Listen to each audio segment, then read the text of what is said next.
vote for him, and I still am opposed to him quite a few times, but I was proud that he did this, and I was just about to stand on my feet and clap and give him a standing ovation, and then I heard, well, but if I lose the vote, I'll probably go ahead and do the bombing anyway.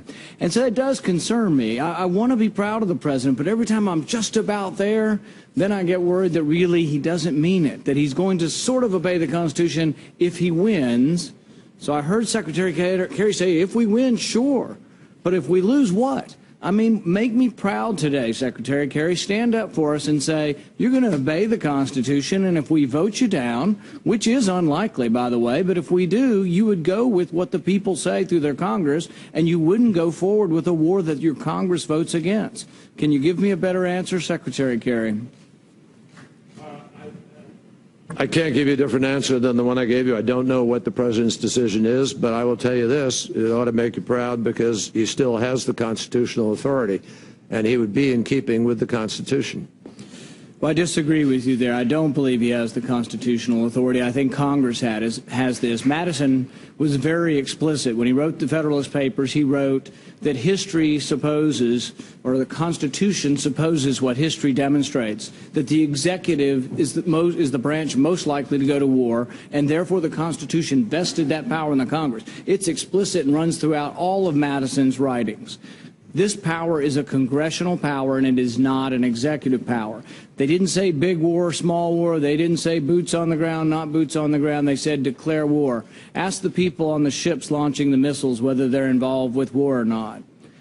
If we do not say that the Constitution applies, if we do not say explicitly that we will abide by this vote, you're making a joke of us. You're making us into theater. And so we play constitutional theater for the president. If this is real, you will abide by the verdict of Congress. You're probably going to win. Just go ahead and say it's real, and let's have a real debate in this country and not a meaningless debate that in the end you lose and you say, oh, well, we had the authority anyway. We're going to go ahead and go to war anyway. A couple of items.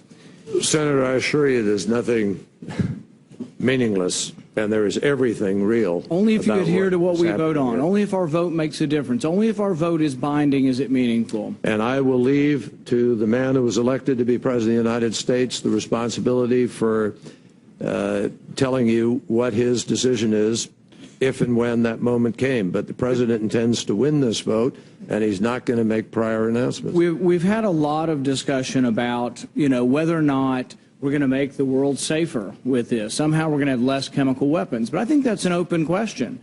And I think it's conjecture at best. You can say, oh, well, we think Assad will be less likely to launch chemical weapons after this. We may be able to degrade his capacity somewhat. He's got 1,000 tons. We're going to wipe it out. Most reports I hear say we're not even probably going to directly bomb chemical weapons because of what might happen to the surrounding population. So my guess is he still will have the ability. Most people say Assad acted very illogically. Why would he release chemical weapons on his own people when it brought the anger and enmity of the entire world? So he's already acting irrationally or illogically. Now we're going to deter him, and he's going to act in a rational manner. I think it's equally likely that he either does it again or he doesn't do it. I don't think you can say for certain which is better. I don't know that we can say that by attacking them, he's not going to launch another chemical attack. Will the region, I got a few of them, then I'll stop. Will the region be more stable or less stable? We all say we want stability in the Middle East, and stability in the Middle East is a national interest for our country. Will it be more stable or less stable? I frankly think there are equal arguments on both sides of that. Will Israel be more likely to suffer an attack on them, a gas attack or otherwise, or less likely? I think there's a valid argument for saying they'll be more likely to suffer an attack if we do this. Will Russia be more likely or less likely to supply more arms and get more heavily involved in this? I think there's a valid argument that they may become more likely to be involved. Iran, more likely or less likely to be involved with this? If Iran gets involved, more likely or less likely that Israel launches a reprisal attack on Iran? There are all kinds of unknowns that I can't tell you absolutely the answer, and neither can you. But I think there's a reasonable argument that the world may be less stable because of this, and that it may not deter any chemical weapons attack. So what I would ask is, how are we to know? How are we to go home? I haven't had one person come up to me and say they're for this war. Not one person. We get calls by the thousands. Nobody's calling in favor of this war.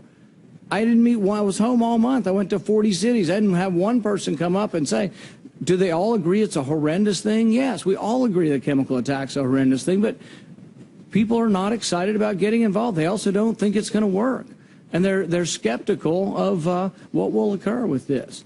But I'd appreciate your response and try to reassure the rest of us, one, that the vote is meaningful and valid, that you'd adhere to it, and also that you're convinced that all of these different items will be better, not worse, by this attack. Well, Senator, I'd be very happy to do that. Will Israel be more likely to suffer an attack, or will they be safer? Will they be less safe? I can make it crystal clear to you that Israel will be less safe unless the United States takes this action. Iran and Hezbollah are two of the three biggest allies of Assad. And Iran and Hezbollah are the two single biggest enemies of Israel. So if Iran and Hezbollah are advantaged by the United States not curbing Assad's use of chemical weapons, there is a much greater likelihood that at some point down the road, Hezbollah, who has been one of the principal reasons for a change in the situation on the ground, will have access to these weapons of mass destruction. And Israel will for certain be less secure. But I would also argue that it would be more likely that Hezbollah will attack because of this attack in response. And Israel feels quite confident of its ability to deal with Hezbollah if they were to do so. You will notice that Israel has on several occasions in the last year seen fit to deal with threats to its security because of what's in Syria, and not once has Assad responded to that to date. I think there are a bunch of things we should talk about in a classified session, but let me just make it very clear to you that you ask these questions, will this or that be more likely to happen or not likely to happen? If the United States of America doesn't do this, Senator, is it more or less likely that Assad does it again? You want to answer that question? I don't think it's known. I don't think is it's it more or less likely that he does it again? You have the attack. I think it's unknown whether it's more or less likely whether you have the attack. Senator, it's not unknown.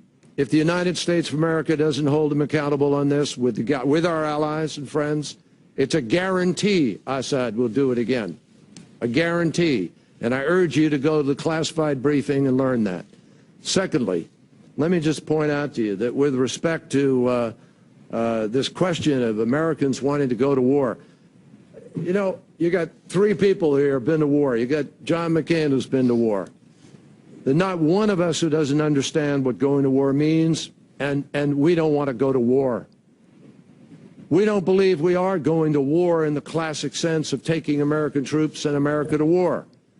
The president is asking for the authority to do a limited action that will degrade the capacity of a tyrant who has been using chemical weapons to kill his own people. But I think by doing so, you announce... It's limited. It's limited. By doing so, you announce in advance that your goal is not winning. But that's not. And I think the last 50 years of secretaries of defense would say, Senator, if your goal is not to win, asked, you shouldn't be involved. Do you want to go to war in Syria? Of course not. Everybody, 100% of Americans will say no. We say no. We don't want to go to war in Syria either. It's not what we're here to ask. The president is not asking you to go to war. He's not asking you to declare war. He's not asking you to send one American troop to war. He's simply saying we need to take an action that can degrade the capacity of a man who's been willing to kill his own people by breaking a nearly 100-year-old prohibition. And will we stand up and be counted to say we won't do that? That's not, I just don't consider that going to war in the classic sense of coming to Congress and asking for a declaration of war and training troops and sending people abroad and putting young Americans in harm's way. That's not what the president is asking for here. General, do you want to speak of that, all to that? No, not really, Secretary. Thank you for offering. Pull the rug out from under it.